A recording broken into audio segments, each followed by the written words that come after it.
오후의 시작 함께 하실래요? 안녕하세요. 세상의 모든 정보 아나운서 전주리입니다.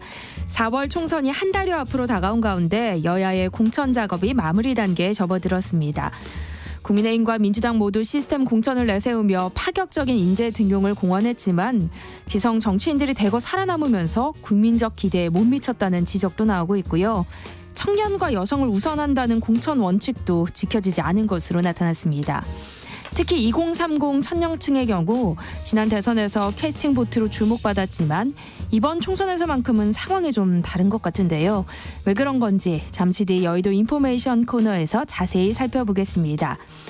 스트레스가 만병의 근원이라는 사실을 모르는 분은 아마 없을 겁니다. 문제는 스트레스를 가볍게 생각하고 방치하는 경우가 많다는 점일 텐데요.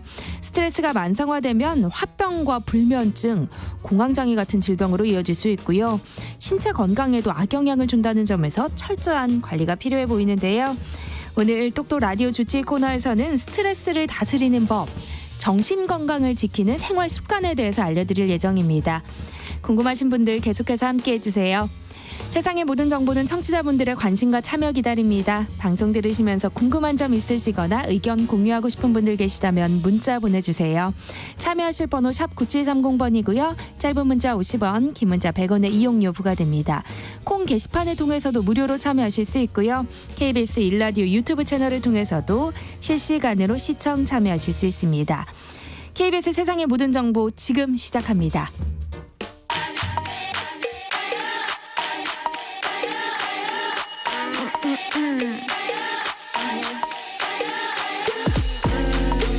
혹시 뉴스바 들으셨나요? 한낮에 전해진 소식들 꼼꼼히 정리해드리겠습니다. 오늘의 뉴스 조현정 시사평론가와 함께합니다. 안녕하세요. 네, 안녕하세요.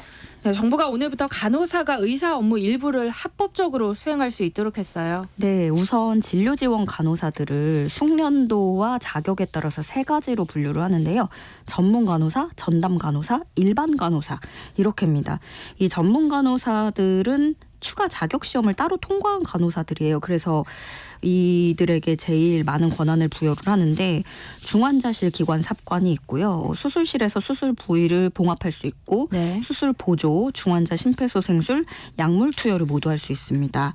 다음으로 전담 간호사는 흔히 말하는 PA 간호사들인데 그 중환자실 기관 삽관 하나만 제외를 하고 말씀드린 그 세 가지 행위를 다 할 수 있고요.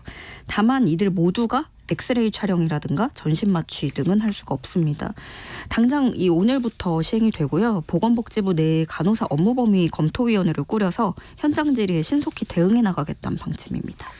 간호사들이 응급 환자의 심폐소생과 약물 투여, 진단서를 작성할 수 있게 된 건데 간호사들 사이에서도 우려의 목소리가 나오고 있다고요? 네, 그렇습니다. 일단 의료 분쟁 우려가 있고요. 또 보건의료 직역 간의 갈등 유발 이런 부작용 우려하는 목소리가 나오고 있는데 이 직역 간의 갈등 유발 같은 거는 뭐 대표적으로는 응급구조사 와의 네. 충돌하는 지점이 있겠죠. 그리고 이제 문제는 PA 간호사가 문제가 생겼을 때 법적 보호를 제대로 받을 수 있는가 이 부분인데 지금 응급의학과 의사들도 심폐소생술을 하다가 환자가 잘못되면 소송을 당하고 있기 네. 때문에 이게 또 기피과가 되는 주된 원인이기도 하잖아요.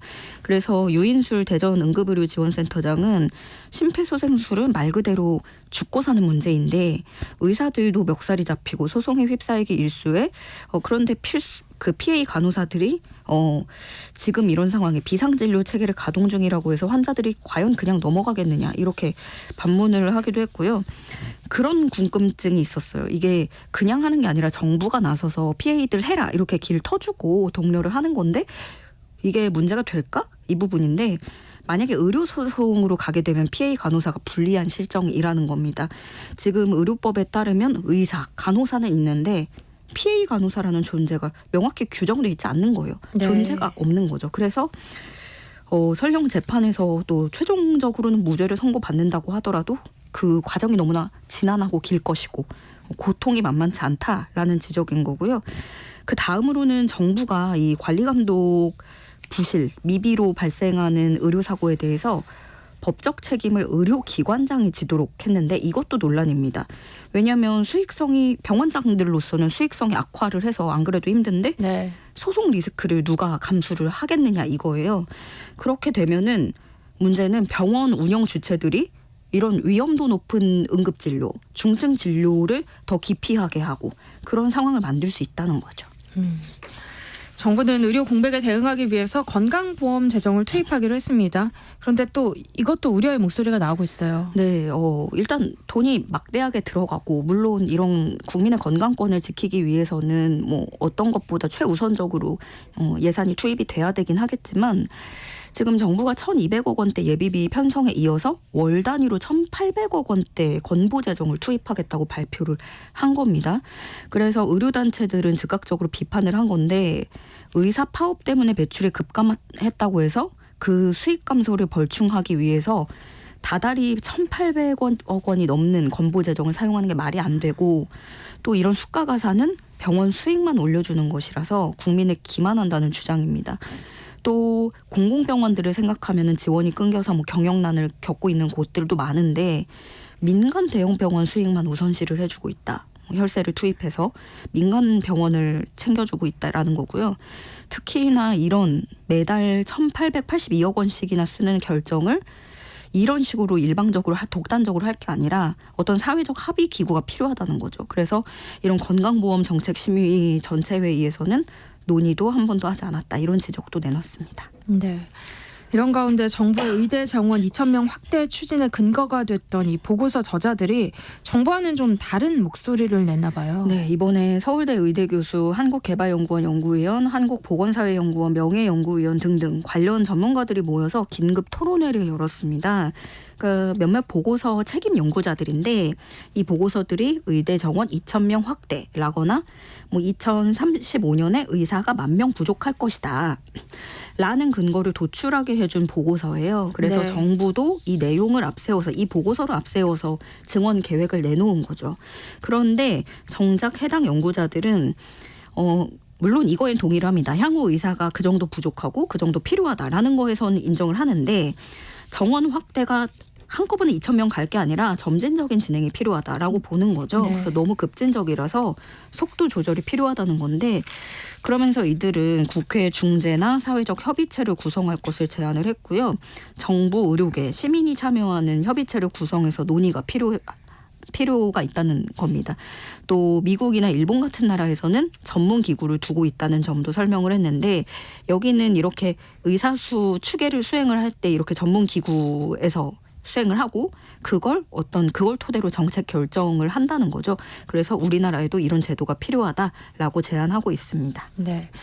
의료계 집단행동에 동의하지 않는 전공의들의 모임이 등장했다는 소식 저희가 이 코너에서 전해드린 적이 있는데요. 네. 이들이 정부를 향해서도 쓴소리를 냈다고요. 네.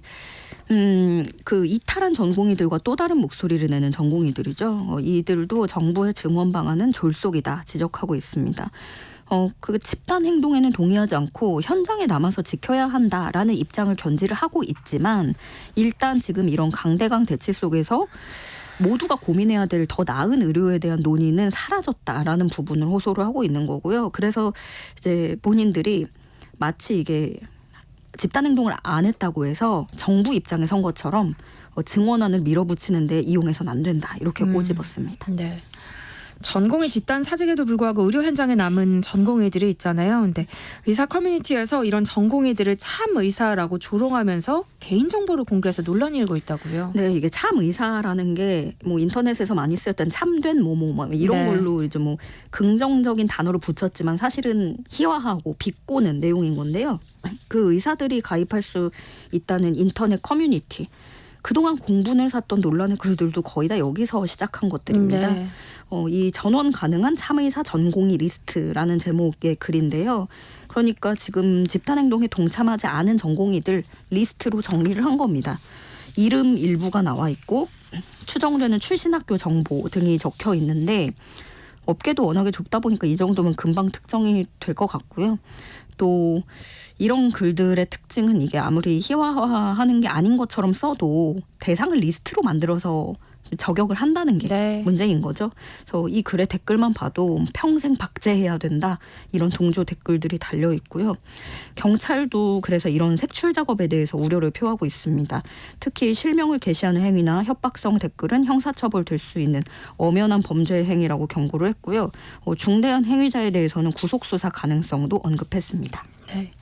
의사와 의대생 인터넷 커뮤니티에 이 전공의 사직 지침 글을 올린 최초 작성자가 드러났는데 현직 의사였다고요. 네, 어제까지만 해도 의대생이라고 경찰이 추정하는 걸로 네. 알려졌었는데 서울 지역 의사로 또 경찰이 지금 보고 있습니다.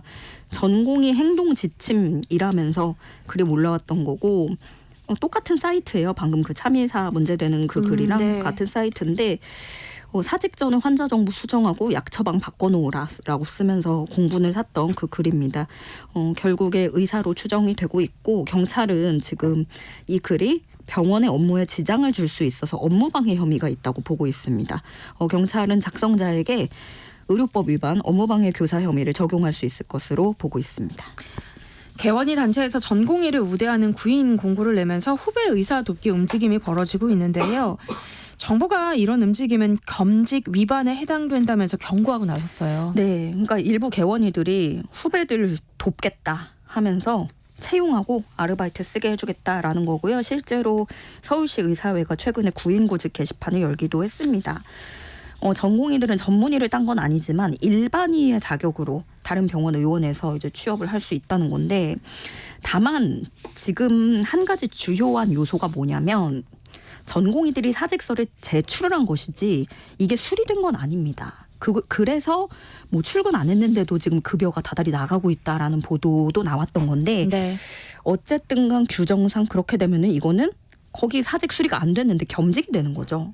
그리고 네. 전공의들이 수련병원이나 수련기관 외에 다른 의료기관에서 겸직 근무할 수가 없게 규정이 돼 있고요. 그래서 정부는 이 점에 대해서 엄연한 겸직 위반이다 못을 받고 전공의 수련에 관한 규정과 의료법 등의 위반 사항이라고 경고를 했습니다. 네. 그리고 전공의들에게 지금 경고를 했던 게 면허정지 처분 절차 시행을 하고 있는 거잖아요. 이것과 별개로 또 겸직 위반에 따른 별도의 징계가 가능하다는 부분도 시사했습니다. 네.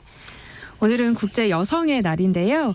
우리나라 유리천장 지수는 12년째 이 OECD 최하위 수준인 것으로 나타났죠. 네, 116년 전 오늘 미국에서부터 시작한 날인데요. 국제 여성의 날을 맞아서 영국의 시사 주간지 이코노미스트가 일하는 여성의 환경을 평가하는 유리천장 지수라는 게 매년 있습니다. 네. 그 결과 한국이 OECD 29개국 가운데 가장 낮은 29위를 기록했습니다.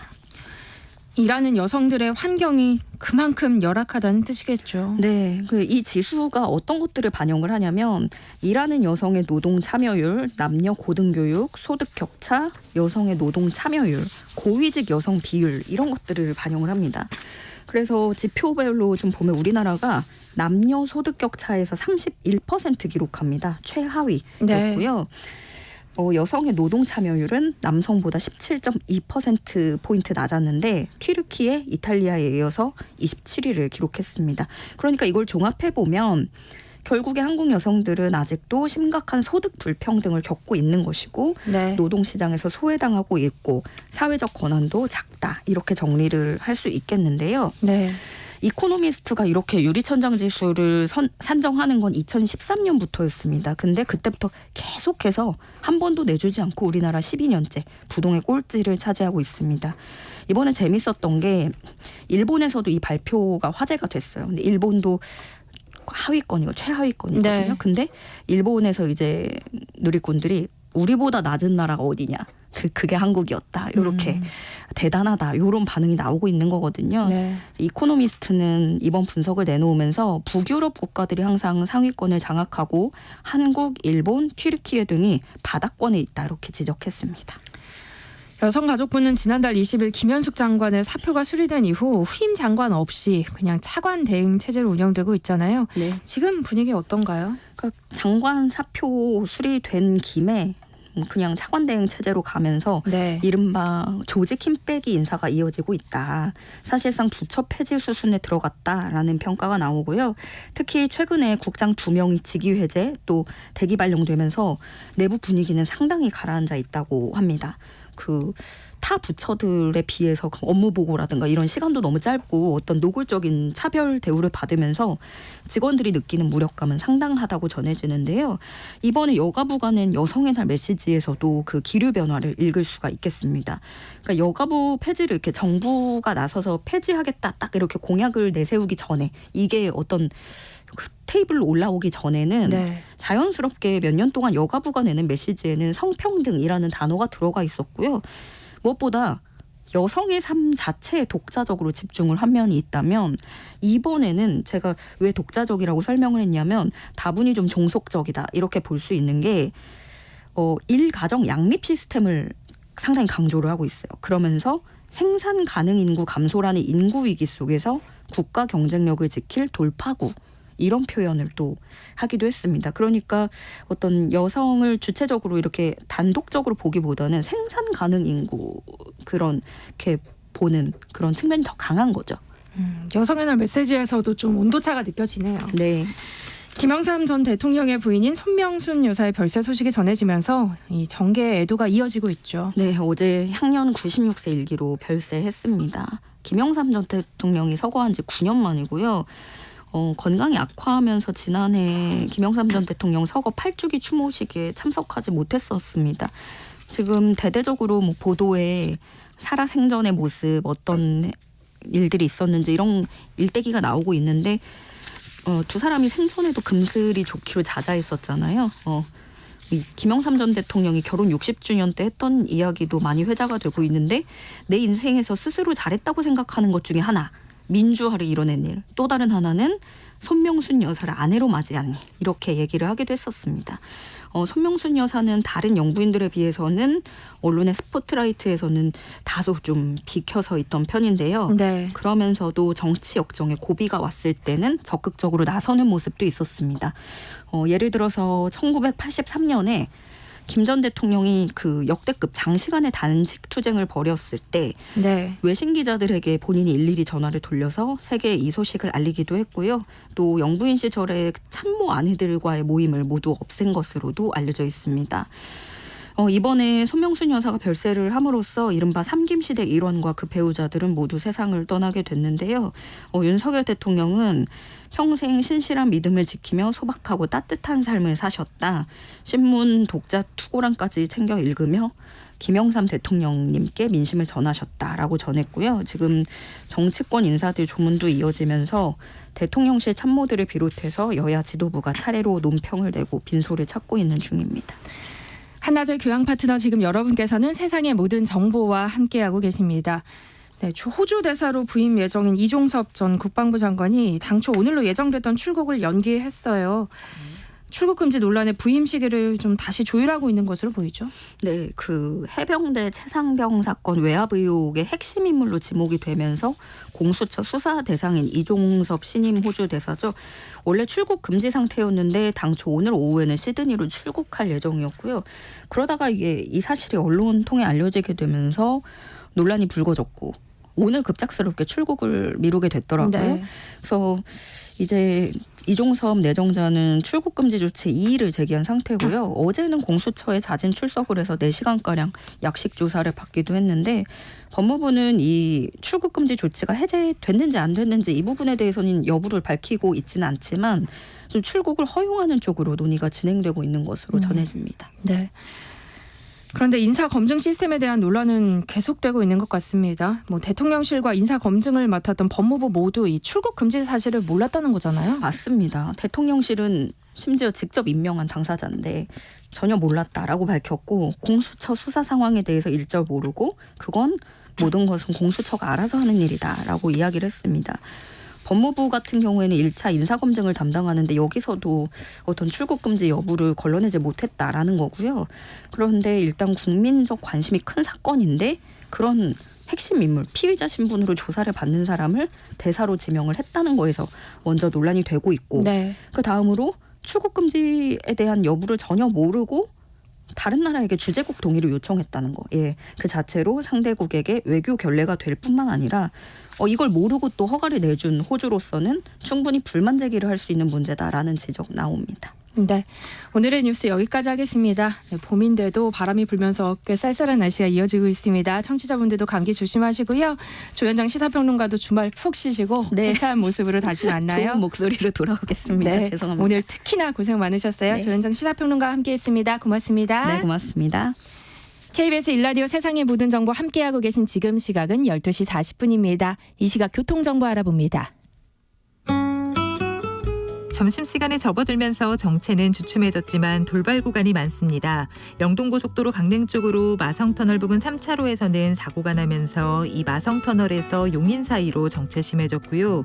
또 이 용인 부근도로는 작업까지 하고 있어서 부근으로 속도 더 많이 떨어져 지납니다. 이후로 강원권 횡성휴게소 부근 3차로에서는 고장난 화물차를 처리하고 있습니다. 호남고속도로 순천 쪽으로 순천 2터널 부근에서도 사고가 나면서 1, 2차로를 막고 처리 작업을 하고 있고요. 호남고속도로 지선 대전 쪽으로 양촌 하이패스 요금소 부근 2, 3차로에서는 장애물을 처리하고 있습니다. 순천 완주고속도로 완주 쪽으로 상관나들목 진출램프에서도 사고를 처리하고 있습니다. 그 밖에 중부 내륙고속도로 창원 쪽으로 현풍분기점 부근 1차로에서는 장애물을 처리하고 있습니다. KBS 교통정보센터에서 김민희였습니다. 세상의 모든 정보를 당신의 귓가로 특급 배송해드립니다. 세상의 모든 정보. 이슈를 따라가기 힘들다 이런 말 하시는 분들이 많죠. 특히 정치권 움직임은 뉴스를 꼼꼼히 챙겨보지 않으면 이해하기가 쉽지 않은데요. 청취자 여러분들을 여의도 정치로 안내해드리겠습니다. 여의도 인포메이션 문화일보 이은지 기자와 함께합니다. 안녕하세요. 안녕하세요. 요즘 뉴스를 보면 공천 관련 소식은 쏟아지는데 대부분 당내 갈등에 집중하는 보도인 것 같아요. 그래서 정작 필요한 정보를 못 보고 지나치게 되는데요. 여야의 공천 심사 작업 어느 정도 진행됐나요? 이제 전날 기준으로 국민의힘 같은 경우는 254개 지역구 중에서 213개의 공천을 마쳤고요. 민주당의 경우 200명에 대한 공천을 완료를 했습니다. 그래서 대부분 거의 마무리가 되는 수순인데 나머지 지역의 경우는 경선이 좀 진행 중이에요. 국민의힘 같은 경우는 이번 주 토요일에 대부분 발표가 나고요. 민주당은 순차적으로 발표될 예정입니다. 여야의 공천 심사 작업이 좀 마무리 수순에 접어들었는데 지금까지의 상황 어떻게 평가해 볼 수 있을까요? 먼저 여당의 경우에는 현역 불패 그리고 초선 약진 이 두 가지로 좀 정리를 해볼 수 있을 것 같아요. 중진 의원들을 포함한 대부분 현역 의원들이 공천을 받았고요. 그중에서도 초선 의원들이 공천을 좀 대거 받아서 재선에 도전하게 됐습니다. 국민의힘 초선 의원들이 예전부터 좀 영향력을 많이 행사해 왔는데요. 일례로 지난해 당대표 선거에서 나경원 전 의원의 당권 도전에 반대하는 연판장을 돌리기도 했어요. 네. 그래서 그때 이제 윤심이라 할 수 있는 김기현 대표가 당권을 잡는데 굉장한 영향력을 행사를 했는데 당내에서는 그 당시 연판장을 돌렸던 초선 의원들이 모두 공천을 받았다. 이런 지적도 나오고 있고요.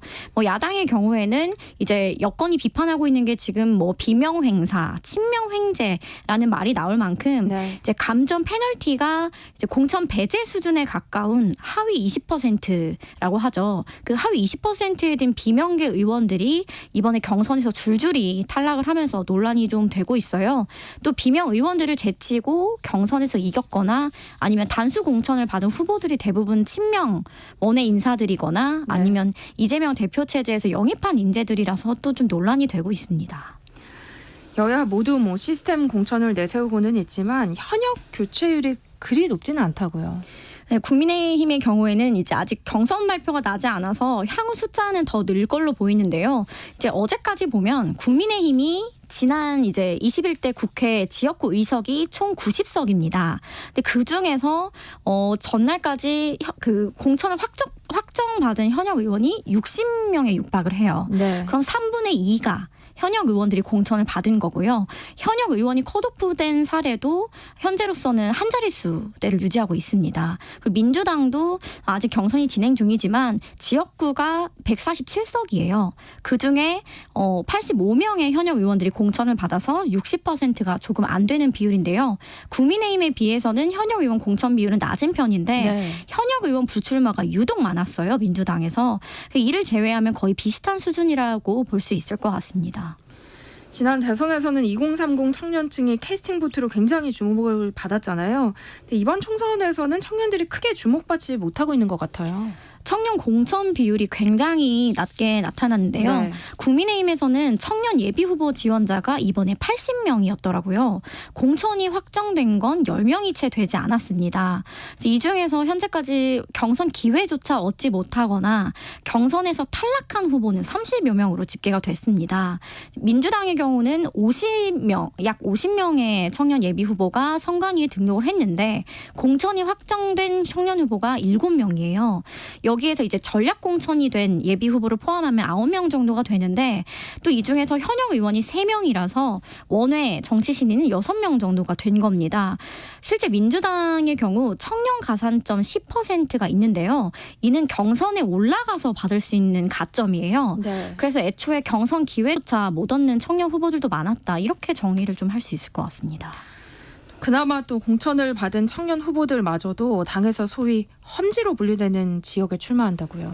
이제 당 텃밭의 경우에는 워낙에 현역 의원들이나 예비 후보들의 영향력이 크기 때문에 공천을 받은 청년들이 이제 전략 공천이 아니고서는 대부분 험지로 갔습니다. 네. 국민의힘의 경우에는 이 도봉갑의 김재석 후보, 중랑을의 이승환 후보, 광주 동구 남구을의 박민식 후보 등이 이제 모두 민주당 현역 의원이 버티고 있는 험지로 출마를 했고요. 민주당도 부산과 울산의 경우 모두 청년 후보가 공천을 받았고 우서영 민주당 경남도당 대변인도 경남 밀양에 단수 공천을 받았습니다. 그렇다면 이렇게 청년층에 대한 주목도가 떨어진 이유가 뭘까요? 이걸 정치권에 조금 물어봤는데 청년 정치인들이 실제 국회에 입성해서 과연 어떤 성과를 냈느냐라는 질문을 던지면 굉장히 회의적이라는 거예요.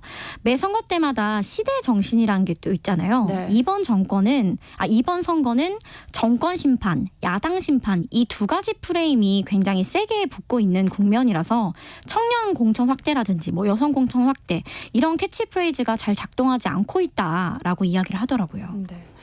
지금 언급이 됐지만 여성 후보자 공천 역시 저조한 상황이죠. 네, 국민의힘은 이제 공천이 확정된 지역 그 213개 중에서 여성 후보는 25명만 공천을 받아서 11.7%에 그쳤고요. 민주당은 200명 중에 33명이 공천을 받아서 16.5%를 나타냈습니다. 국민의힘의 경우는 그 공천 신청자 자체도 13.1%로 조금 저조했습니다. 왜 이런 결과가 나왔을까요? 공직선거법에는 여성 후보를 30% 이상 공천하도록 명시가 되어 있는데 지켜지지 않는 이유가 뭘까요? 마침 오늘이 이제 여성의 날이기도 한데요. 민주당의 경우에는 여성 가산점 10%가 있고 정치 신인이더라도 상대 후보가 여성이면 가점 20%가 아닌 10%만 받도록 이제 어느 정도 장치가 돼 있습니다. 그럼에도 불구하고 왜 이런 결과가 나왔냐라고 물어보니 결국에는 좀 후보 경쟁력을 이야기하더라고요. 가점을 설사 받더라도 이미 적합도 조사에서 상대 후보와 특히 현역 의원과 현격한 차이가 나서 경선을 올리고 싶어도 이게 좀 쉽지 않다는 거예요. 그런데 이제 문제는 근본적으로 여성 정치인들의 경쟁력을 만들어주는 건 정당에 어느 정도 몫이고 역할이 있다는 거예요. 그런 노력들이 사실 좀 거의 없었다라는 지적도 나오고 있습니다. 이제 각 당의 상황을 좀 들여다봤으면 하는데요. 비교적 조용한 공천이 진행되었던 국민의힘 뒤늦게 좀 잡음이 일고 있는 것 같아요. 가장 먼저 대구 달서갑에 박근혜 전 대통령 변호사이자 최측근인 유영하 변호사가 이제 공천이 됐는데 이 공천 방식이 현역 의원이었던 홍석준 의원을 컷오프 시키고 공천을 해서 강하게 반발을 하고 있고요. 강남 병의 유경준 의원 같은 경우에도 영입 인재죠. 고동진 전 삼성전자 대표를 후보로 확정을 하면서 지금 재심을 청구한 상황입니다. 울산 남갑의 이채익 의원은 이제 무소속 출마라고 하겠다라고 시사를 한 상황이고요. 좀 부산 서동구의 안병길 의원도 컷오프가 됐는데 기자회견에서 이혼이 죄는 아니지 않냐. 본인이 파렴치한 범죄를 저지른 전과자도 아닌데 또 다른 인격살인을 하는 것과 다름없다라고 비판한 바 있습니다. 이번 공천을 보면 좀 여야 모두 이미 한 번 건넜던 강을 다시 되돌아오는 것 같습니다. 국민의힘은 유영하 변호사를 대구에 공천했고 또 민주당은 조국혁신당 조국 대표와의 선거 연대 문제를 두고 고심하고 있잖아요. 왜 이런 움직임이 나타나고 있는 걸까요? 이번 총선이 정말 한석을 다투는 그 여야가 명운을 건 굉장히 중요한 선거라는 건 모두 공감을 하고 있고 어느 때보다 무당층이 많은 선거입니다. 그렇기 때문에 몇 달 전만 하더라도 중도층에 소구를 해서 외연을 확장하는 게 관건이다라고 했었는데 네. 지금은 총선 구도가 좀 바뀌고 있는 게 이번 총선 구도가 아까도 말씀드렸다시피 윤석열 정권 심판론과 거대 야당 심판론으로 굉장히 강하게 붙으면서 오히려 지지층 결집이 더 중요해져 버린 거예요. 네.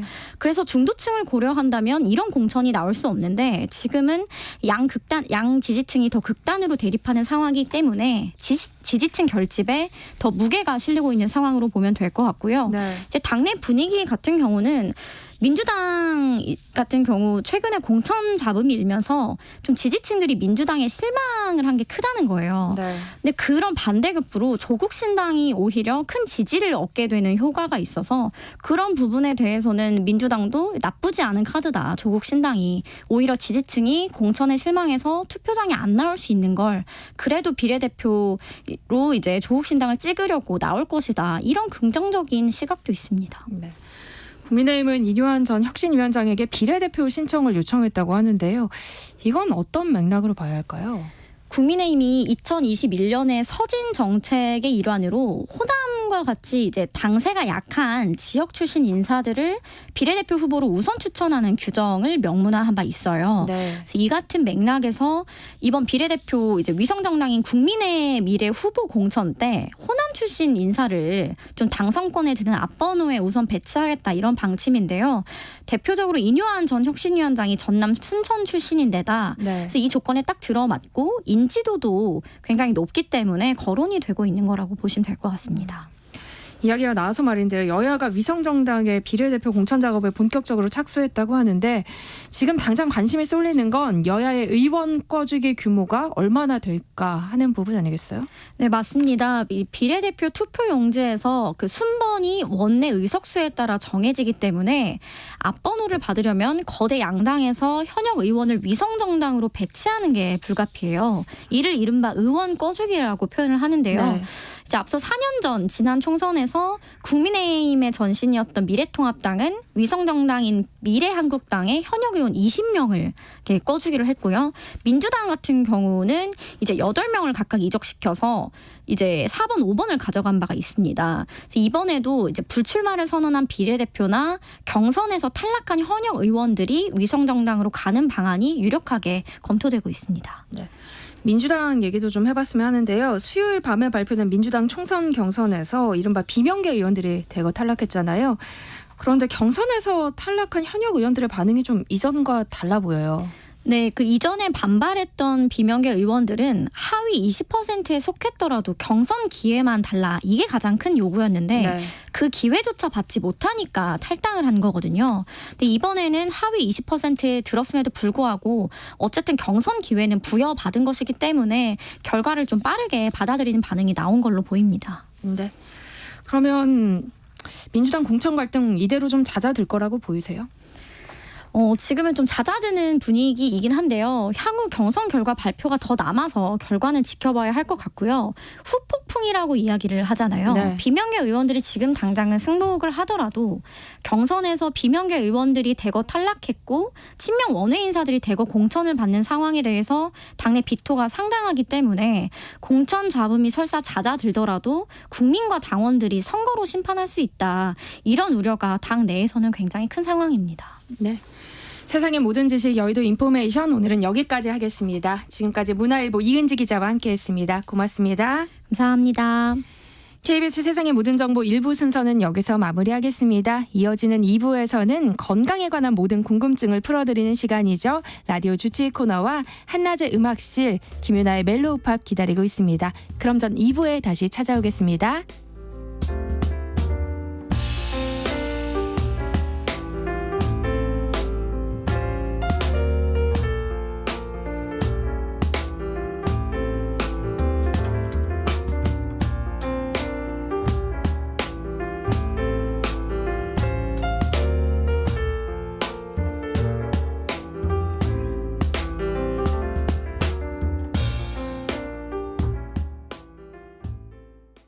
안녕하세요. 보건복지부 장관 조경입니다.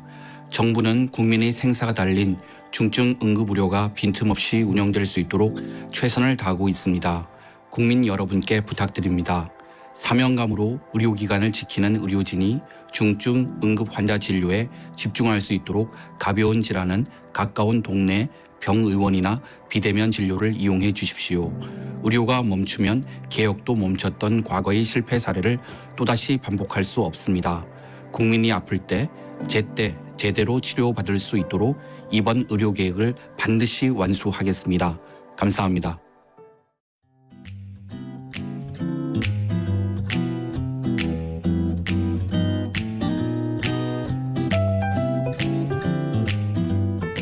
안녕하세요. 바른말 고운말입니다. KBS 1텔레비전에서 방송되고 있는 우리말 겨루기에서 나왔던 문제를 짚어보겠습니다. 오늘은 뜻풀이를 듣고 거기에 해당하는 표현을 맞히는 문제입니다. 고유어 동사입니다. 남의 허물이나 책임을 넘겨 맞다를 뜻하기도 하고요. 생김새나 성질 따위가 누구를 그대로 닮다는 뜻을 갖고 있는 오음절로 된 표현 무엇일까요? 출연자의 답에는 뒤집어 쓰다와 빼다 박았다가 있었습니다. 이 중에 정답은 뒤집어 쓰다입니다. 동사 뒤집어 쓰다에는 여러 가지 뜻이 있는데요. 출제된 문제의 뜻풀이와 같이 남의 허물이나 책임을 넘겨 맞다의 뜻으로 쓰이면 누명을 뒤집어 쓰다, 책임을 뒤집어 쓰다 같이 표현할 수 있고요. 둘러쓰다란 동사로도 쓸 수 있습니다. 그리고 생김새나 성질 따위가 누구를 그대로 닮다의 뜻으로 쓰이면 그는 젊은 시절에 아버지의 모습을 뒤집어 썼다 이렇게 말할 수 있습니다. 출연자의 답에 나왔던 빼다 박다란 표현은 흔히 모습이나 상황 같은 것이 직접 빼온 것처럼 거의 그대로 닮았다는 뜻으로 많이 사용되는데요. 표준어가 아닙니다. 성격이나 모습이 꼭 닮다를 뜻하는 표현은 빼쏘다고요. 그 집 맏아들은 생김새가 아버지를 빼쐈어 이렇게 표현합니다. 바른말 고운말 아나운서 변희영이었습니다.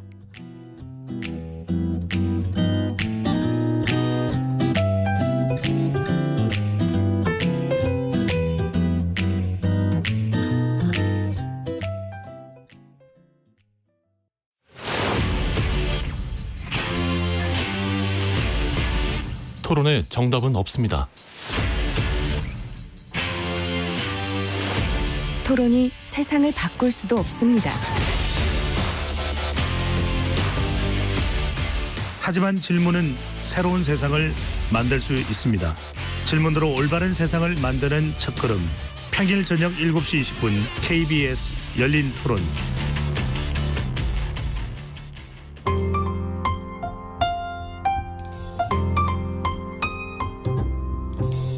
어떤 하루 보내고 계신가요?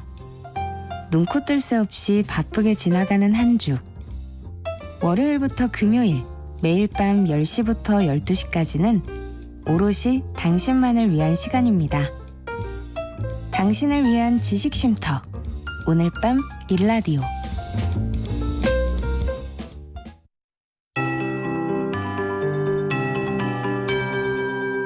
KBS 58분 날씨. 맑은 하늘에 바람결이 차갑습니다. 주말까지 꽃샘추위가 이어질 텐데요. 곳곳에 비나 눈이 내린 뒤라 도로 살얼음에 주의하셔야겠고요. 제주도는 오늘 오후까지 빗방울이 떨어지거나 눈이 날리면서 제주 산지의 경우 1cm 정도 눈이 쌓이는 곳이 있겠습니다.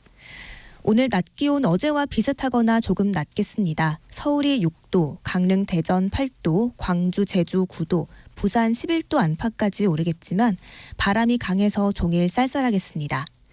전남 동부 남해안과 울릉도 독도의 강풍주의보가 인천 옹진으로 확대했습니다. 제주도 먼바다와 남해 동부 먼바다, 동해 먼바다엔 풍랑주의보가 내려진 가운데 오후부터 서해 먼바다에도 물결이 최대 4m로 매우 높게 일겠습니다. 한편 미세먼지가 북서풍을 타고 이동하면서 경북, 부산, 울산을 중심으로 공기가 탁한데요. 내일은 전국의 공기질 깨끗하겠습니다. 주말엔 옷차림을 더 따뜻하게 해주셔야겠습니다. 내일 아침 서울과 대전 영하 3도, 춘천 영하 6도, 광주, 대구 영하 2도 등 오늘보다 2도에서 3도 정도 낮은 곳이 많겠습니다. 주 초반엔 전국에 비나 눈이 내릴 전망입니다. 지금 서울의 기온은 6.1도, 습도는 33%입니다. 박대우입니다.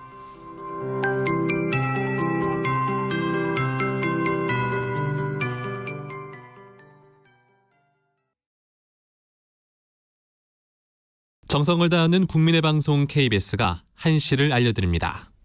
AM 711kHz, FM 97.3MHz, KBS 1라디오입니다. HLKA.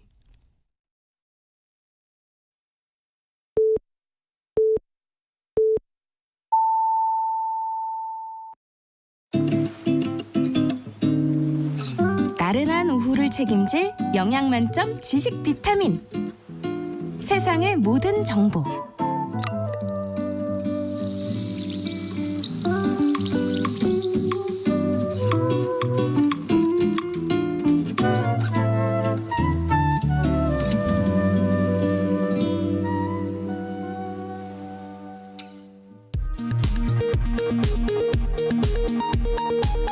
이 시각 라디오 정보센터 뉴스입니다. 의료 공백이 계속되는 가운데 오늘부터는 간호사도 수술 봉합과 심폐소생술 등 의사들만 가능하던 일부 의료 행위를 할 수 있습니다. 의대 교수들의 집단 반발도 점차 확산하고 있습니다. 북한이 어제 서해상에서 방사포와 자주포 발사 훈련을 했다고 군 당국이 밝혔습니다. 합참은 현재 진행 중인 FS 연습과 연합 훈련을 내실 있게 시행하면서 북한의 도발 징후와 군사 활동을 예의주시하고 있다고 밝혔습니다. 반도체 수출 회복에 힘입어 지난 1월 경상수지가 9달 연속 흑자 행진을 이어갔습니다. 다만 출국자 수가 늘면서 여행 수지를 포함한 서비스 수지 항목에선 적자가 이어졌습니다. 최상병 순직 사건 수사 외압 의혹으로 수사를 받다 주 호주 대사로 부임 예정인 이종섭 전 국방부 장관이 오늘 출국을 연기했습니다. 법무부는 이 전 장관이 출국 금지 해제를 신청한 것과 관련해 공무 수행이라는 업무 성격을 감안해 처리하겠다고 밝혔습니다. 건강보험에서 의료기관과 약국 등의 진료비 등으로 나갈 지출 총액이 내년에 처음으로 100조 원을 넘어설 것으로 보입니다. 건보당국은 건보 단기 수지는 2026년부터 적자로 돌아서고 적자 규모는 갈수록 커질 것으로 내다봤습니다. 지금까지 라디오 정보센터 뉴스 정한나였습니다.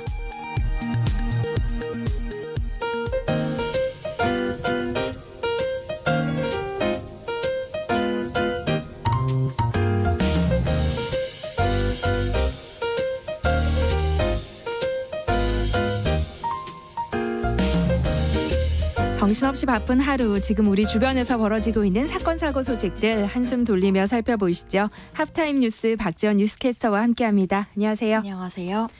네, 지난달 고속도로를 달리던 화물차에서 타이어가 분리돼서 이 달리던 관광버스를 덮치는 사고가 있었잖아요. 그 사고 이후에 경찰이 화물차 정비 불량과 불법 개조 단속에 나섰는데 많은 화물차들이 위험한 상태로 운행 중이었다고요. 네, 맞습니다. 7일 오후 3시 30분쯤 경기 서평택 TG 서울 방면 고속도로 대형 트레일러를 유심히 지켜보던 한국교통안전공단 자동차 안전단속원이 호루라기를 불며 차량을 갓길로 유도하고 있습니다. 트레일러에서는 27톤 무게의 대형 코일이 이제 실려 있었지만 코일을 고정하는 쇠사슬은 단 2줄에 불과했는데요. 트레일러 적재함 곳곳에는 고정되지 않은 철제 갈고리나 쇠부지 등이 널브러져 있는 상태였습니다. 그래서 차량을 살핀 고속도로 순찰대장은 운전자 A씨에게 이렇게 무거운 화물을 실을 때는 확실하게 안전장치를 해서 고정해야 합니다라고 지적을 했습니다. 경찰은 도로교통법 39조 사항에 따라서 A씨에게 벌점 15점과 범칙금 4만 원을 부과했습니다. 또 다른 70대 운전자 B씨는 수개월 만에 자신의 화물 차량 적재함을 불법으로 개조했다가 형사 입건되는 사례도 있었습니다. B씨는 화물차로 판넬을 납품하는 일을 했는데요. 자신의 트럭 적재함에 1m 높이 가벽을 세웠었고 높아진 가벽만큼 더 많은 화물을 실었던 겁니다. 그런데 이것 또한 지난해 11월 전기 차량 검사 당시만 해도 차량을 개조하기 전이어서 무사히 검사를 통과할 수 있었던 상태였습니다. 결국 경찰은 자동차 관리법 위반 혐의로 B씨를 입건했고요. B씨는 현장에서 자필 진술서를 쓰고서야 집에 돌아갈 수 있었습니다. 있었습니다. 이날 화물차 특별 단속을 실시해서 한 2시간 30분 동안 18대를 적발을 했다고 합니다. 단속이 시작된 지난 4일부터 현재까지 전국에서는 무려 147건이 적발된 상태입니다. 네, 이런 과적 화물차를 잡아내기 위해 단속하는 시스템도 있는데 이게 또 무용지물이라고요. 네, 이게 바퀴 빠짐 사고의 주 원인 중 하나가 또 과적입니다. 허용 중량이 40톤이라는 걸 이제 초과한 과적 차량은 일반 차량보다도 제동 거리가 35% 정도 더 늘어나게 되는데요. 그리고 적재물 낙하와 또 바퀴 빠짐 사고를 유발할 수밖에 없게 됩니다. 말 그대로 도로 위 흉기라고 보시면 됩니다. 그런데 이런 위험한 과적 화물차를 걸러내는 단속 장비도 사실상 무용지물인 상황인데요. 현재 전국적으로 보면 16개의 검문소가 있습니다. 어떻게 운영이 되냐 봤더니 먼저 1차 구간에서 무게를 측정하고 과적이 의심된다라고 하면은 단속 요원이 검문소를 유도해 다시 무게를 측정하는 과정입니다. 사실상 1차 측정에서 과적을 놓치게 되면은 단속에 구멍이 뚫리는 구조인 거죠.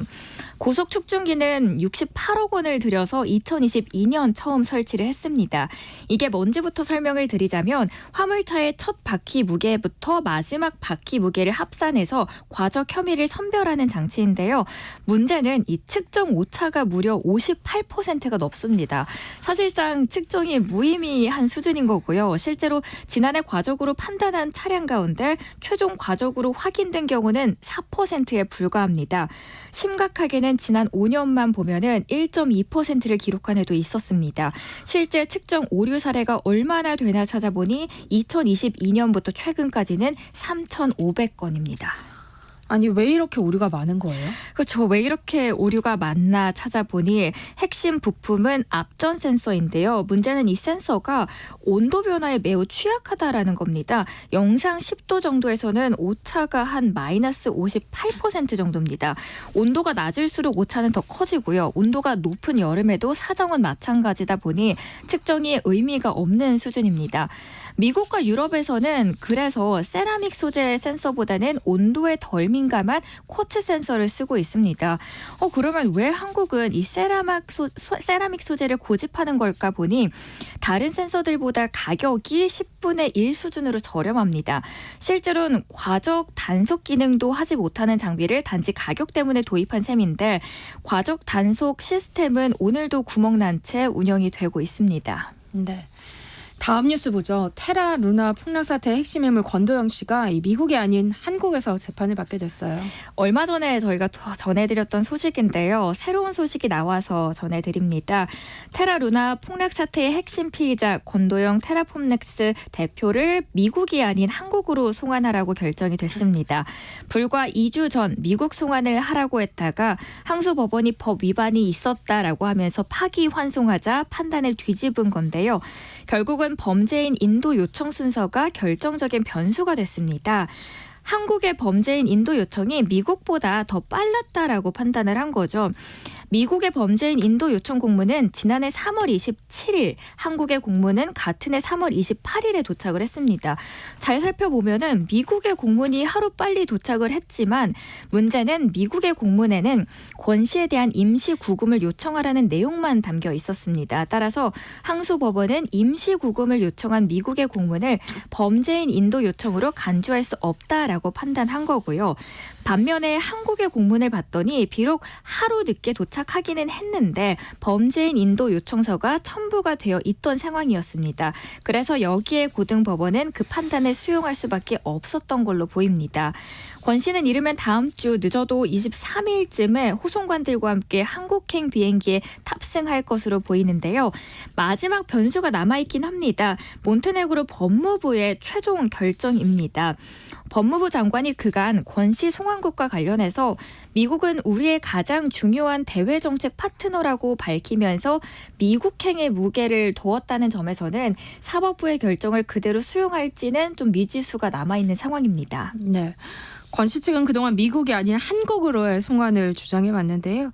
이게 경제사범에 대한 양국의 양형 차이 때문이죠. 맞습니다. 한국행이 확정이 된다라고 하면은 재판 장기화 그리고 미국보다 상대적으로 낮은 형량을 받을 것이라는 우려가 있습니다. 사실 한국 송환은 전 세계 투자자들이 우려하는 선택지일지도 모릅니다. 한국은 미국에 비해서 경제 범죄 형량이 낮기 때문인데요. 그리고 사실 한국에서 가상화폐는 증권 상품으로 인정이 되지 않다 보니까 자본시장법 적용이 가능할지부터 불분명합니다. 하지만 미국의 경우는 좀 다르거든요. 개별 범죄마다 형을 매겨서 합산하는 방식의 병과주의를 채택하게 된다면 많게는 100년 이상의 징역형이 가능합니다. 그런데 한국은 경제사범 최고 형량이 약 40년에 불과한 거에 비하면 굉장히 큰 차이고요. 네. 무엇보다 한국행이 결정된다면 고액의 법률 자문을 받아서 수사, 재판을 지연시킬 수 있는 각종 수단을 활용할 여지도 있게 됩니다. 예를 들어서 변호인 교체, 법관 기피, 보석 청구 등 다양한 전략을 악용한 재판 장기화가 가능할 수도 있다라는 여지가 남겨 있습니다. 네. 다음은 안타까운 소식인데요. 전국 장애인체전에서 이관왕을 했던 고등학생이 숨진 채 발견됐다고요. 8일 날 전남 경찰청에 의하면 지난 3일 오후입니다. 전남 진도군 한 야산에서 고등학생 A군이 숨진 채 발견됐습니다. A군은 지적 장애가 있었지만 체육 특기생으로 장애인체전에서 이관왕에 오르기도 했습니다. A군은 숨지기 전 USB에 유서를 남겼는데요. 이 유서는 한 6장 분량으로 자신이 다니는 기숙형 특수학교에서 부당한 일을 당했다라는 내용들이 적혀 있었습니다. 다른 누군가를 지칭하는 내용은 없었고요. 대체로 자신이 겪은 일에 대한 소회가 담겨 있었습니다. 그리고 운동 등에 대한 언급은 없었던 걸로 전해지고 있습니다. 전남교육청과 유관기관에서는 다음 주 월요일 학생들을 대상으로 전수조사에 나서기로 했는데요. 해당 학교 측은 수사 중인 사안이라고 하면서 사건과 관련된 입장을 따로 밝히고 있지는 않습니다. 네. 몇 달 전까지만 해도 멀쩡했던 무덤이 하루아침에 없어지고 6월까지 모두 사라지는 일이 발생했어요. 이게 광남길 씨 가족은 설을 맞아서 성묘를 하러 선산을 찾아갔습니다. 그런데 당혹감을 감추지 못하는 일이 발생한 겁니다. 조부모와 부모님 무덤 사기가 송두리째 사라진 겁니다. 지난해 추석만 해도 수사했던 봉부는 평평한 맨땅으로 변했고요. 무덤을 둘러싼 둘레석 또한 없어졌습니다.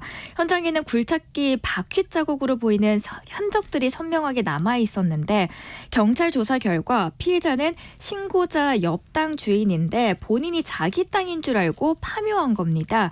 이미 6월 일부도 화장돼 다른 장소에 매장된 상황이라서 돌이킬 수도 없는 상황이고요. 이게 어떻게 된 일인가 보니 무덤 이작은 현장을 직접 확인하지 않아도 지자체 신고만 하면 가능합니다. 그래서 이런 일이 벌어질 수 있었던 거고요. 해당 지자체는 묘비도 없어 신고자 제출 사진과 지도상 위성 사진을 비교했다라고 하면서 절차대로 우리는 진행을 했다라는 입장을 고수하고 있습니다. 네. 다음 뉴스 살펴보겠습니다. 개방된 다세대 주택의 공동현관을 침입한 행위도 주거 침입에 해당된다. 이런 대법원 판단이 나왔어요. 이게 헤어진 연인이 사는 다세대 주택에 들어가서 현관문에 다른 이성과 찍은 피해자 사진을 붙이거나 또는 게임은 시작됐다라는 문구가 기재된 마스크를 걸어놓는 행동처럼 좀 다른 피해자에게 불안감을 일으킨 경우 반드시 집 내부에 들어가지 않더라도 주거 침입으로 봐야 한다는 대법원 판결이 나온 겁니다. 대법원 제2부는 피고인에게 무죄를 선고한 원심 판결을 파기했습니다. 재판부는 여기에 대해서 피고인의 행위가 침입에 해당하지 않는다고 본 원심 판단은 수긍하기 어렵다라고 본 건데요. 이 다세대 주택은 주거 평온 보호 필요성이 상대적으로 큰 곳이기 때문에 피고인은 피해자 수거에 사실상 이 평온 상태를 해치는 행위로 볼 여지가 충분하다라고 본 겁니다.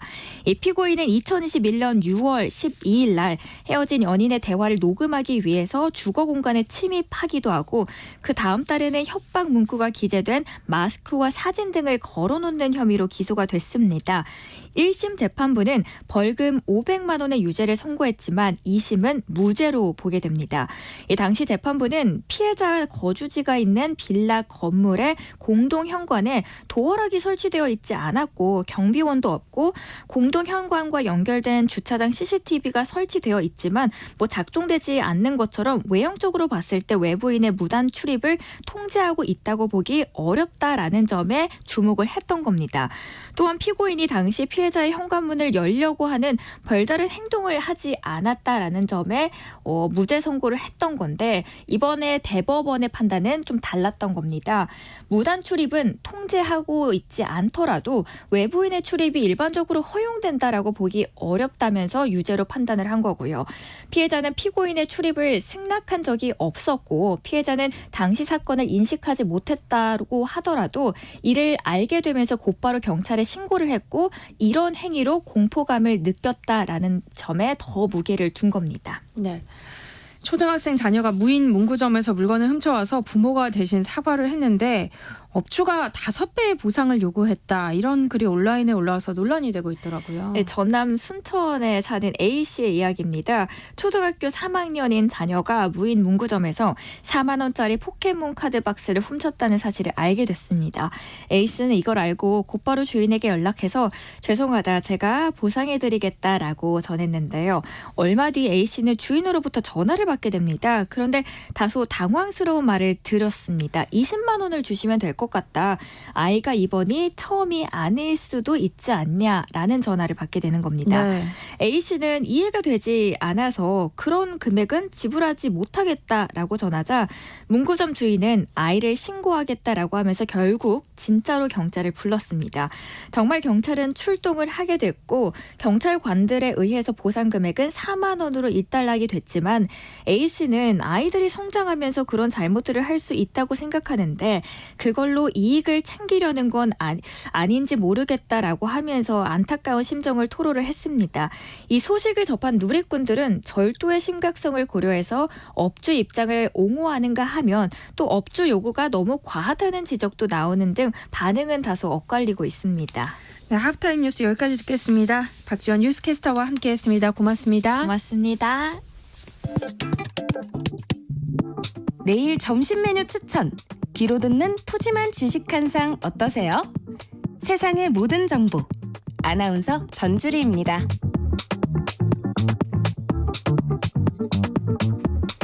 건강에 관한 모든 궁금증을 풀어드리는 시간입니다. 똑똑 라디오 주치의 을지대학교 가정의학과 오한진 교수와 함께합니다. 어서 오세요. 네, 안녕하셨어요. 네, 교수님, 흔히들 스트레스는 만병의 근원이라고 하잖아요. 네. 우리가 스트레스에 둘러싸여서 살다 보니까 좀 그럼에도 불구하고 그 위험성을 간과하게 되는 것 같아요. 그렇죠. 근데 스트레스라고 말은 다들 하는데 스트레스가 뭔지 잘 모르시는 분들도 많아요. 스트레스를 제가 조금 설명을 해드릴게요. 네. 스트레스라는 말은 정의를 하면 어떤 일이나 어떤 사람이나 어떤 환경이나 어떤 돈을 겪으면서 받은 내 마음의 상처를 말합니다. 내 마음의 상처는 남이 알 수가 없죠. 그렇죠? 그다음에 이렇게 상처가 한번 받아지면 내 기억에 저장이 돼요. 근데 사람들이 이걸 몰라요.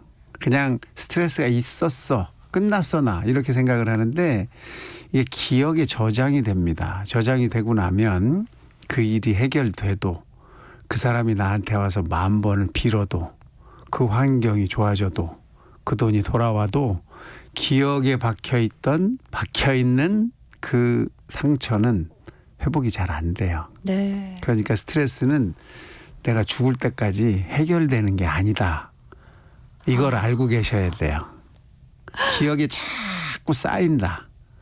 이걸 모르니까 나 스트레스 없어요. 요새는 괜찮다니까? 이런 소리를 자꾸 하는 거예요. 근데 그 전에 쌓인 것들이 남아 있는 거죠.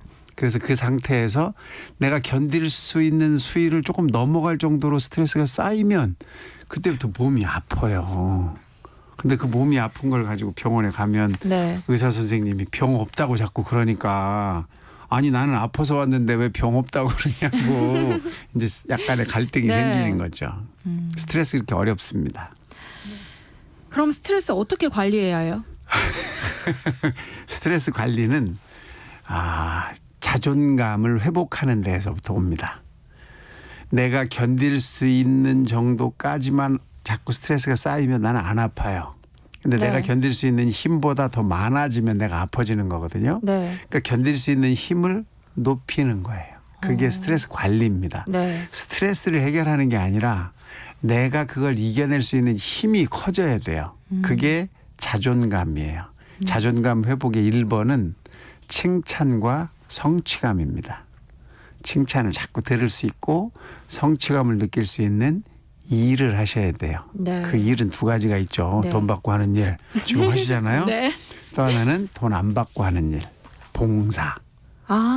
이 두 가지 중에 한 가지를 해야 네. 그 일에서 조금 점점점 익숙해지면서 칭찬을 듣고 그 칭찬을 들으면서 뭔가 참 계속되면 성취감이 쌓이고 그래서 내 자존감이 이렇게 올라가는 거죠. 그러면 스트레스들이 쌓여와도 이겨낼 수 있는 힘이 생기는 거예요.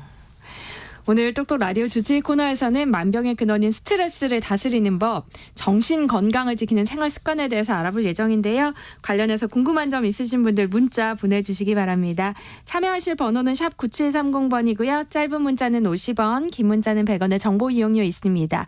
콩 게시판 KBS 1라디오 유튜브 채널을 통해서도 무료로 참여하실 수 있으니까요. 많은 참여 부탁드립니다. 저희가 추첨을 통해서 모바일 쿠폰도 보내드립니다. 사실 뭐 스트레스 관리법은 대부분 이미 알고 있지만 또 지키지 못하는 경우도 많잖아요. 네.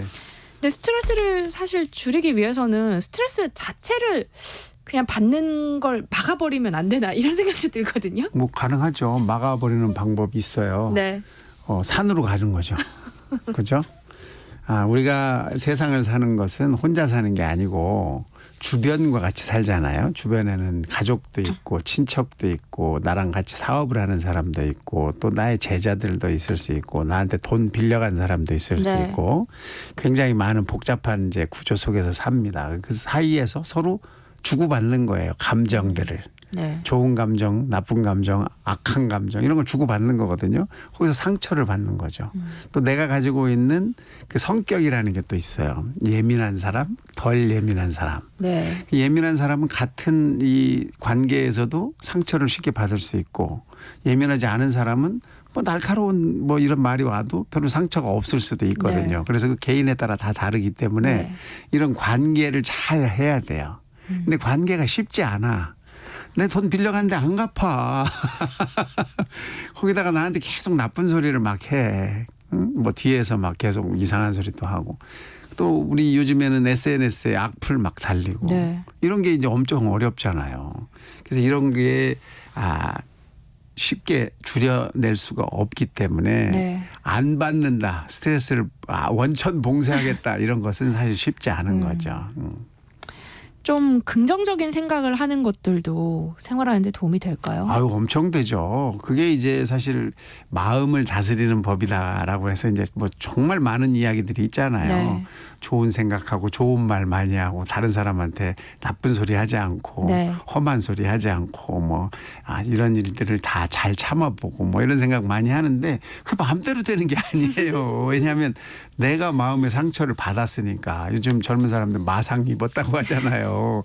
그걸 예전에는 그런 말도 못했죠. 그쵸. 예전에는 다 참기만 하고 참는 게 미덕이다 이래가지고 특히 여자분들이 예전에 많이 그랬잖아요. 시집가면 3년은 봉사로 3년은 벙어리로 뭐 이렇게 살아야 된다고 그런 이야기들 했었잖아요. 네. 근데 그게 참으라는 이야기인데 그게 사실 좋은 게 아니죠. 지금 그래서 이제 서로 이야기하다가도 젊은 분들은 나 너 때문에 지금 마상 입었어 이런 소리를 하더라고요. 네, 이제는 표현을 하는 것 같아요. 그렇죠. 많은 사람들이. 그러니까 그게 나한테는 네가 지금 아무 생각 없이 말했지만 나한테는 이렇게 좀 기분이 안 좋다, 상처받았어라는 소리를 할 수 있을 정도로 네. 감정 표현을 조금씩 편하게 할 수 있는 그런 게 필요할 것 같아요.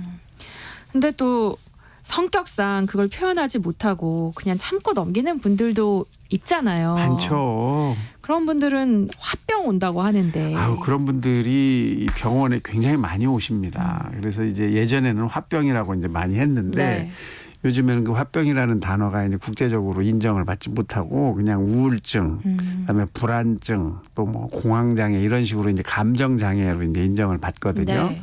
그러니까 감정이 상하면서 내가 자꾸 불안해지면 불안장애라고 할 수 있고 뭔가 자꾸 우울하고 뭐 내가 정말 내가 왜 사나 이런 생각이 들면 이제 우울하다 이렇게 이제 표현을 하는 거죠. 네. 그래서 이런 이제 감정 상처가 쌓이는 걸 이제 여러분들이 자꾸 생각을 하고 알아두셔야 돼요. 이게 내 상처가 됐었던 거구나. 이게 나한테 기분이 나쁜 거구나를 알아두실 필요가 있어요. 그래서 가끔 이 화병이라고 할 수 있는 이런 이제 감정 장애가 오는 것을 이제 자가 진단할 수 있는 방법들이 있거든요. 네. 그 제가 한번 읽어볼 테니까 이 중에 몇 개나 되는지 한번 생각들 해보세요. 가슴이 답답하고 숨이 막히는 그런 증상이 있다. 그다음에 가슴이 두근거린다. 또 밤에 잠이 잘 안 오고 꿈이 많아지고 깨도 개운하지 않다. 또 사소한 일에도 짜증이 난다. 두통이 자주 생긴다. 소화가 잘 안 되고 자꾸 체하는 느낌이 든다. 숨이 차다. 또 화가 나면 얼굴로 열이 오르는 것 같다. 네. 또 의욕이 별로 없다. 혓바늘이 돋고 입이 마른다. 뭐 목에 뭐가 걸린 듯한 느낌이 든다. 아랫배가 답답하다. 이런 생각. 지금 제가 말씀드린 게 굉장히 많은데 네. 이 중에 몇 개나 있으신지 이런 이야기 하면요. 병원에 찾아오신 분들은 다예요. 다. 막 이런 분들도 있고 제 얘기를 어떻게 그렇게 다 꼭 꼬집어내세요. 이런 소리도 하시는데 네. 이게 다 감정에 문제가 생기면 이런 증상이 나타날 수 있는 겁니다. 그럼 이런 감정 장애는 어떻게 다스려야 돼요? 참 다스리기가 쉽지 않죠. 기분이 좋아져야 돼요. 내가 기분이 좋아지고 즐겁고 행복한 기분으로 이렇게 억울하고 분하고 화가 났던 것들을 다 이렇게 쌓아줘야 되거든요. 네. 그러니까 기분 좋고 즐거운 이런 시절이 상당 기간이 지나가야 예전 거를 잊을 수가 있는데 네. 상당 기간 가기 전에 또 이런 일이 생기고 또 이런 일이 생기면 다 망가지는 거죠. 그게 굉장히 어렵죠. 그래서 내가 이렇게 몸이 좀 불편한 것 같고 지금 말씀드린 이런 육체적인 증상이 나타날 때는 내가 요새 뭐 때문에 신경을 쓰고 있나, 네. 뭐가 괴로운 일인가, 내가 좀 답답해하는 부분이 뭔가, 내가 화난 게 무엇인가 이걸 찾아보는 그런 생각이 필요합니다. 그래서 그걸 찾으면 그걸 나랑 당사자나 또는 나랑 어떤 환경이 있을 거 아니겠어요? 그 얘기를 해야 돼요. 그런 감정 표현을 하시는 게 이런 문제점에서 빨리 해결될 수 있는 아주 좋은 방법입니다. 그러면 스트레스와 이런 감정 장애, 화병이 쌓여가지고 우울감이 지속되는 경우는 어떻게 해야 할까요? 그 우울감이 오시는 분들 많아요. 우리 일생을 살면서 우울감을 한 번도 안 느껴본 사람은 아마 한 명도 없다 이렇게 이야기할 정도거든요. 네. 마음의 감기다라고 이야기할 정도로 쉽게 자주 많이 오는 건데 이런 게 올 때는 벗어나야죠. 감정적인 그 불편함에서 벗어나는 게 필요하지 않겠습니까? 이제 벗어나려면 내 환경에서 내가 나가야 되는 거죠. 그 환경에서 벗어나는 거예요. 네. 답답해. 근데 그래서 막 나를 도와달라고 옆에다 자꾸 얘기하고 말을 해야 되는데 말을 안 해. 왜냐하면 우리 한국 사람들 특히 대한민국 분들이 자존심이 너무 세요. 그래서 내가 너보다 못한 것 같아. 그런 표현을 안 해.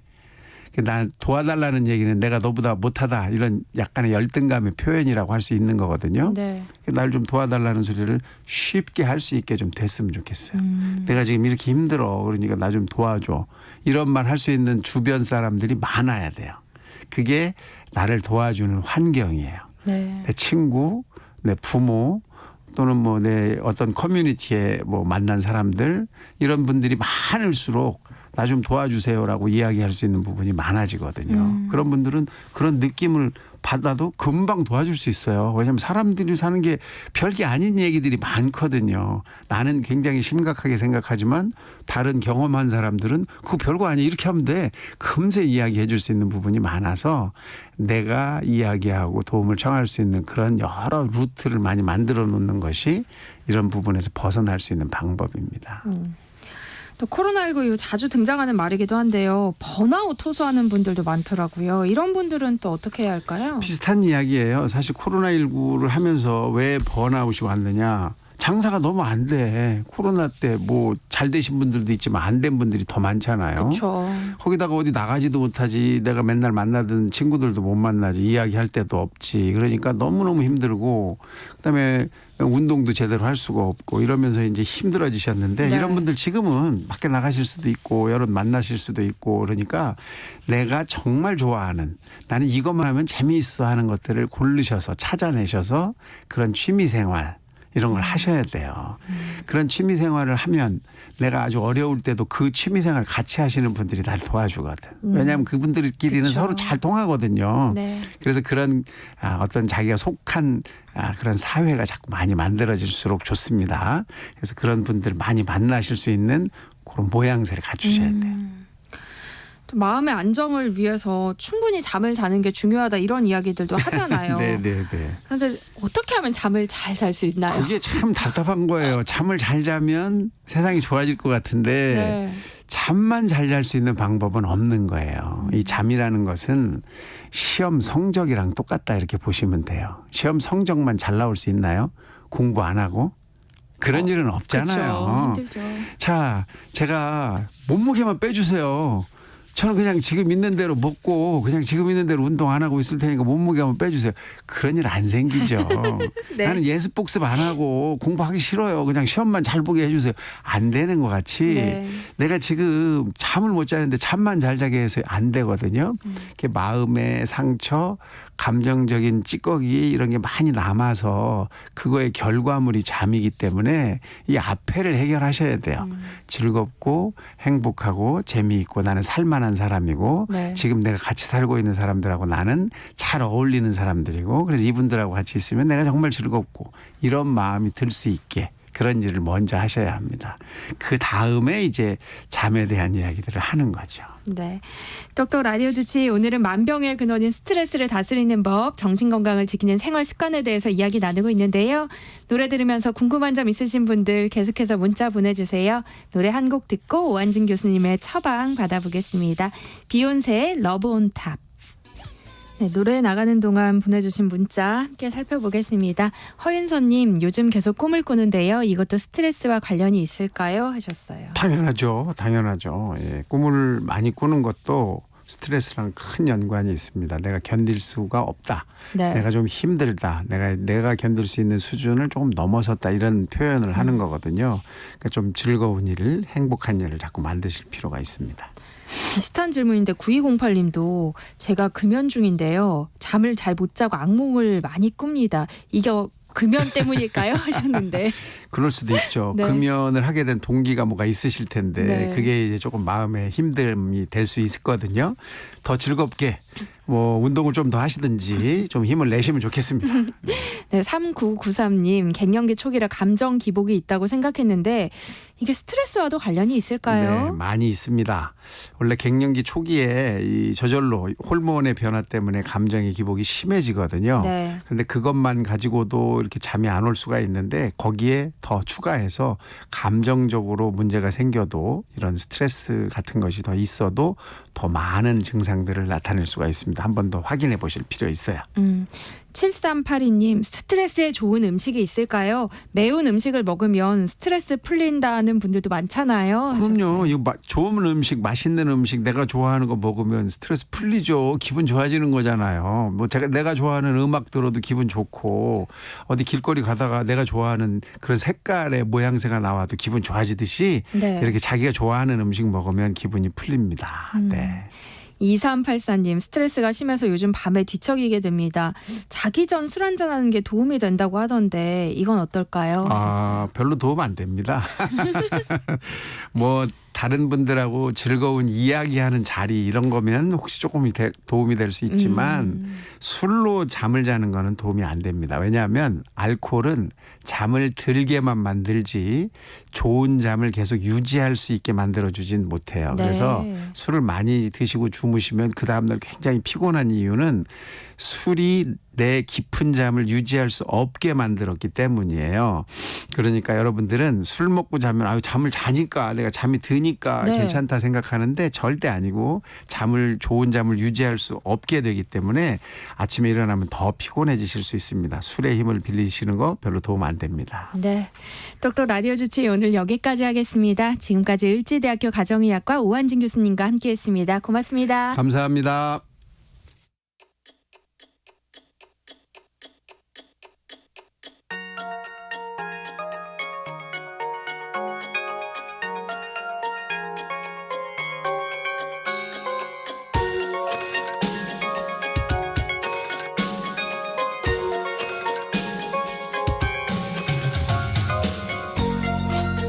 설레는 오후 햇살과 함께 들으면 좋을 음악들 소개해드리겠습니다. 김윤아의 멜로우 팝, 김윤아 음악평론가와 함께합니다. 안녕하세요. 안녕하세요.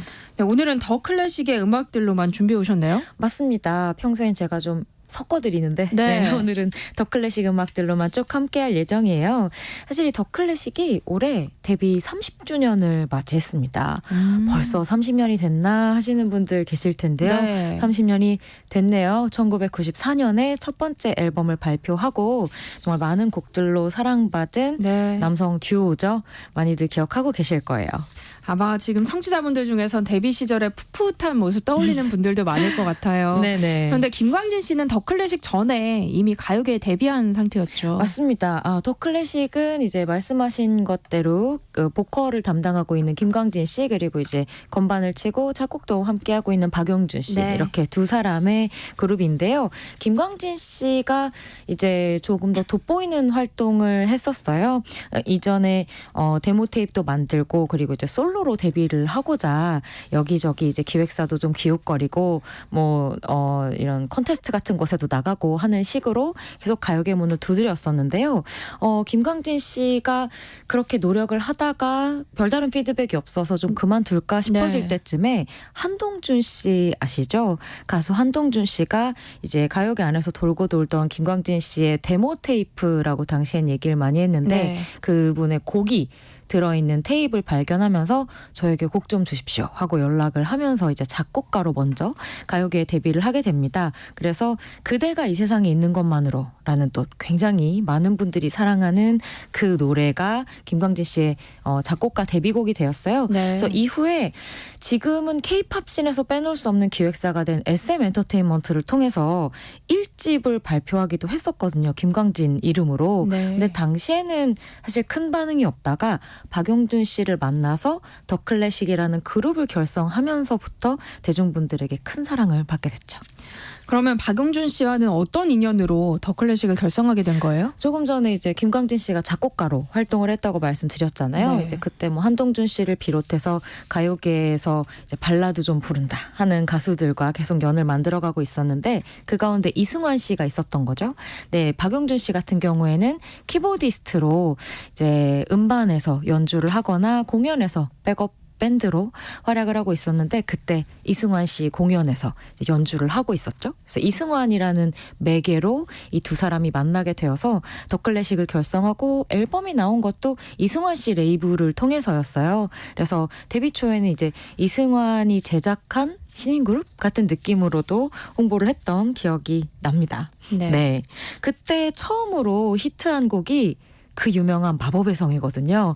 사실 1집부터 그냥 터진 가수라고 보시면 될 것 같은데요. 이 김광진 씨 보컬로도 많이들 기억하시겠지만 또 이제 그 백동우라고 하는 아주 소년의 맑은 목소리로도 이 노래를 사랑하신 분들이 많았던 너무너무 유명한 곡 한번 준비해봤습니다. 네, 더 클래식의 마법의 성 함께 들어보겠습니다. 더 클래식의 마법의 성 들어봤습니다. 네. 젊은 분들 가운데서 더 클래식은 잘 몰라도 네. 마법의 성은 들어봤다 하는 분들 많으실 것 같아요. 그럼요. 그만큼 명곡으로 지금까지 사랑받고 네. 있는데요. 발매 당시에도 반응이 아주 뜨거웠다고요. 맞습니다. 당시에 데뷔 앨범이라고 말씀을 드렸잖아요. 데뷔작인데 100만 장이 넘는 판매고를 올렸을 정도니까 사실 정말 이제 이름을 알리자마자 톱스타가 된 사례라고 보셔도 과언은 아닐 것 같아요. 뭐 마법의 성도 그렇지만 이 김광진 씨가 쓰고 부르는 노래들이 가지고 있는 그 특유의 뭐랄까 좀 순수하고 청아한 팝발라드 느낌이 있거든요. 실제로 이제 김광진 씨는 뭐 빌리 조엘이나 엘튼 존 같은 아티스트를 많이 좋아한다고 하는데 그런 준수한 이제 클래시컬한 팝 사운드가 아주 많은 다양한 계층의 분들에게 큰 사랑을 받았었습니다. 데뷔 앨범으로 뭐 밀리언셀러에 등극한 것도 대단한 건데 네. 그 다음 앨범도 또 많은 사랑을 받았죠. 맞아요. 사실 뭐 가요계에서는 보통 원히트 원더라고 해서 1집이 아무리 잘 돼도 한 번 히트하고 사라지는 가수도 의외로 많거든요. 네. 근데 더 클래식 같은 경우에는 앞서 말씀드린 그런 정말 좀 보편적인 가요 정서로 꾸준히 큰 사랑을 받았습니다. 그리고 저는 다른 것보다 좀 고무적이라고 생각을 했던 게 1집은 뭐 앨범 안엔 다양한 장르가 있습니다만 어쨌든 대중에게 가장 많은 사랑을 받은 건 마법의 성 같은 발라드 곡이었거든요. 네. 그런데 2집에는 타이틀곡이 여우야라는 곡이었어요. 이 곡도 뭐 지금도 라디오에서 너무 많은 사랑을 받고 있는 곡인데 이 곡은 상당히 좀 펑키한 리듬을 가지고 있고 이제 후주에 가면 흑인들의 어떤 가스펠 같은 음악에서 들을 수 있을 법한 코러스들도 등장하면서 네. 이제 1집에서 보여줬던 더 클래식과는 완전히 다른 면모를 보여줬거든요. 근데 특히나 이 곡 같은 경우에는 저는 국내 가요 가운데에서 연주가 제일 좋은 곡을 몇 곡 뽑아봐라 얘기를 하면 절대 빼놓지 않고 얘기하는 곡인데 네. 그 왜 해외 아티스트들 얘기할 때 1급 세션들을 모아서 만든 팀들이 뭐 토토라든지 뭐 포플레이나 이런 팀들을 많이 기억하실 텐데 저는 이 곡이 한국 정말 인류 1급 세션들이 모인 곡이라고 생각을 해요. 그래서 이제 박용준 씨 멤버가 건반을 치고 기타에 함춘호 씨 그리고 드럼에 당시 또 정말 최고의 아티스트였던 김영석 씨 등등이 참여를 하면서 이런 사운드가 한국 음악가들에게도 나올 수 있구나 이런 느낌을 아주 진하게 전해줬던 곡으로 기억하고 있습니다. 네, 그럼 더 클래식의 여우야 들어보겠습니다. 네, 더 클래식의 여우야는 뭐 리메이크도 많이 됐을 네. 만큼 큰 인기를 끌었잖아요. 맞습니다. 그런데 그 다음 3집은 2집만큼의 또 인기는 아니었다고요. 그러니까요. 이게 언제나 계속 인기가 있기는 어렵더라고요. 그래서 97년에 해피아워라고 하는 세 번째 앨범을 냈는데 전작보다는 좀 아쉬운 반응이 있었고 이후에는 김광진 씨가 이제 솔로로 활동을 한동안 했죠. 그래서 네. 뭐 편지나 동경소녀 같은 뭐 이런 히트곡을 또 내기도 했는데 아쉽게도 2000년대 들어오면서부터는 활동이 지지부진했어요. 또 김광진 씨는 음악을 하면서 또 한편으로는 증권사 애널리스트로서도 활약하는 걸로 또 미디어에서 네. 많은 분들이 보셨을 텐데요. 그런 시간들을 거쳐서 사실 20주년, 30주년마다 이 더 클래식이 반가운 소식을 전해주고 있습니다. 20주년 때도 무려 17년 만에 새 앨범이었던 메모리 앤 어 스텝이라고 하는 미니 앨범을 발표하고 또 이제 공연도에서 오랜 팬들을 반갑게 해줬고요. 네. 올해가 30주년이라고 말씀드렸잖아요. 그래서 올해도 역시나 이 30주년을 기념하는 기념 공연이 이번 달 말 30일, 31일로 알고 있는데요. 이때 이화여대에 있는 삼성홀에서 열릴 예정이에요. 네. 그래서 또 다시 한번 더 클래식을 추억하는 분들에게 좋은 선물이 될 수 있는 시간이 이 3월이 되지 않을까 싶습니다.